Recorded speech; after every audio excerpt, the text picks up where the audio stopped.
آپ کڑی والا صاحب کو شاید پہچانتے ہوں گے، ہمارے گجرات کے ہیں، وہ اس وقت سیشن کورٹ احمد آباد کے جج ہیں. اس سے پہلے انکلیشور میں رہے، چھوٹا ادے پور میں رہے، فلاں جگہ رہے، فلاں جگہ رہے، بہت ساری جگہوں پر، اور بڑے امین، بڑے دیانتدار، اور ایسا مسلم جج میں نے نہیں دیکھا.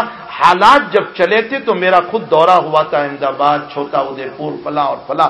میں جب چھوٹا ادے پور گیا تو ان سے خلوت میں ملا. میں نے کہا کہ ابھی جو آپ کے سامنے ہندو مسلم کے قومی فسادات کے جو کیسز آ رہے ہیں، آپ اس میں کیا رول ادا کر رہے ہیں؟ تو انہوں نے سب کے سامنے تو بولنے سے مجھے منع کر دیا، لیکن خلوت میں انہوں نے بتایا کہ اسلامی بھائی جب مظلوم ہو کر کے آتا ہے تو میں کوئی کڑی نکال کر کے اس کی رہائی کی فکر کرتا ہوں، لیکن اگر وہ ظالم بن کر کے آتا ہے تو پھر میں میرے ہندو بھائی کا بھی تعاون کرتا ہوں. یہ اسلام ہے. اسلام نے ہم کو یہی سکھایا ہے. اسلام یہ نہیں سکھاتا کہ چاہے اپنا ہو اور ظالم ہو تو بھی اس کا فیور کرو. وہ اس وقت احمد آباد کے جج ہیں سیشن کورٹ کے. آپ تعجب کرو گے، صرف ظہر کی نماز آن ڈیوٹی ہونے کی بنیاد پر وہ بغیر جماعت کے پڑھتے ہیں، باقی چاروں نمازیں جماعت کے ساتھ پڑھتے ہیں. اس کے ساتھ مہینے کے 3 دن لازم ہیں، سال کا چلہ ان کا لازم ہے، اور اس سے بڑھ کر میں آپ کو بتاؤں قریباً 12 مرتبہ محمد الرسول اللہ کی زیارت ہوئی ہے. بھائی ایک دنیا دار ہو کر بھی اگر اپنے رب کو راضی کرنا چاہیں تو کر سکتا ہے. کس نے منع کیا؟ ایک ڈاکٹر، ایک لائر، بلکہ ہم تو کہتے ہیں کہ ہمارے بچے IAS میں آئے. ہمارے پاس یہ عہدہ جو ہے بالکل خالی پڑا ہوا ہے. ہمارے پورے گجرات کا آپ سروے کر لیں تو IAS آفیسر میں نے جو سروے کیا ہے، میں نے جو نتیجہ نکالا ہے وہ کتنا ہے؟ ہمارے پورے گجرات میں آپ دورہ کر لیں تو صرف 12 آدمی ہیں جو IAS آفیسر ہے ہمارے گجرات میں، اور وہ بھی ابھی جا کر کے 12 ہوئے ہیں، ورنہ اس سے پہلے تو صرف 7 آدمی تھے مسلمانوں میں. جب ہمارے اندر IAS آفیسر نہیں ہے تو کلکٹر بھی نہیں ہو سکتا، DSP نہیں ہو سکتا. ان عہدوں پر آنے کے لیے IAS کا کورس کرنا ضروری ہے، اور آپ اس کورس کو بہت جو ہے بڑا نہ سمجھے. میں آپ کو بتاؤں اس کورس کو چلانے والے کرناٹکا کے صاحب مسلمان ہیں، وہ اس کورس کو چلا رہے ہیں، اور میرے پاس 4 مرتبہ آئے، وہ بک بھی دے گئے. فرمایا مولانا بہت سستا کورس ہے، صرف 1.25 لاکھ میں 1 سال کے اندر ہمارا بچہ IAS آفیسر بن سکتا ہے، اور آپ بچہ دیجئے، ہم 1 سال میں اس کو IAS کے وہ سارے قوانین پڑھا کر کے اس کو سیدھے دہلی کے اندر ایگزام دلا دیں گے، وہ ہمارا بچہ IAS آفیسر بنے گا.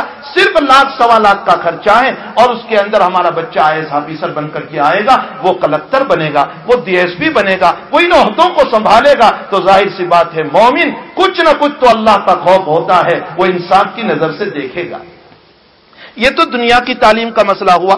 دینی تعلیم کا مسئلہ بھی یہی ہے کہ عمومی طور پر ہمارے مدارس میں اور اسٹیٹ کے بچے زیادہ ہوتے ہیں، اور گجرات کے بچے کہتے ہیں 20%، 30%، 40%. کہاں گئے بچے؟ ہمارے بچوں نے کیا کیا؟ یا تو کوئی بچہ اسٹیشن پر گھوم رہا ہے، یا کوئی بچہ بازاروں میں کھیل رہا ہے، یا کوئی بچہ پالنپور والے جو ہے وہ ہوٹلوں میں بیٹھ رہے ہیں، یا فلاں جگہ اور فلاں جگہ.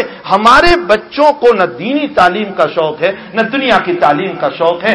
اللہ ہمارے بچوں میں شعور پیدا فرمائے. یہ مستقبل کے بننے والے ہمارے بچے ہی ہو سکتے ہیں. کسی ملک کو ترقی دینے کے لیے بوڑھوں کی ضرورت نہیں ہوتی ہے، جوانوں کی ضرورت ہوتی ہے. اگر جوانوں کے پاس علم ہے تو وہ بہت کچھ کام کر سکتے ہیں. اور دینی اعتبار سے تو بے شمار اشکالات ہیں. میں اپنے ان بچوں کو، چونکہ یہ تو دینی مجلس ابھی ہو رہی ہے، وہ دنیا کی مجلس تو ابھی کل پرسوں ہونے والی ہے. ابھی یہ بچے جو تقریریں کر رہے ہیں تو وہ دینی جو ہے مضامین کو لے کر کے آ رہے ہیں. میں میرے ان بچوں سے گزارش کر دوں، اور بھی جو لوگ ہیں، کہ آپ گہرائی اور گہرائی کے ساتھ علوم حاصل کریں. دنیا اس وقت بہت ایڈوانس ہو چکی ہے، بہت ترقی کر چکی ہے. اس دنیا کو اب آپ غافل دنیا اور جاہل دنیا نہ سمجھے. یہ ہم سے زیادہ انٹرنیٹ سے علم لے رہے ہیں، ان کے پاس علم بہت زیادہ ہے، یہ نالج بہت زیادہ لے رہے ہیں. اس لیے ان سے زیادہ ہمارے پاس تحقیقی علوم ہونے چاہیے، ورنہ اس وقت باطل طاقتیں دنیا کے اندر صہیونیت کی شکل میں، یہودیت کی شکل میں، یہ ان مختلف شکلوں میں سازش کرتے کرتے اسلام کو کینسل لگانے پر آئی ہوئی ہے۔ ایسے وقت میں اگر ہمارے علماء نے گہرائی اور گہرائی کے ساتھ مطالعہ کر کے علم حاصل نہیں کیا تو یاد رکھو قیامت کے دن نبی کا ہاتھ ہوگا اور میرا گریبان ہوگا۔ اگر نبی نے دھکا دے کر جہنم میں ڈال دیا تو پھر بچانے والا کوئی نہیں ہو سکتا ہے۔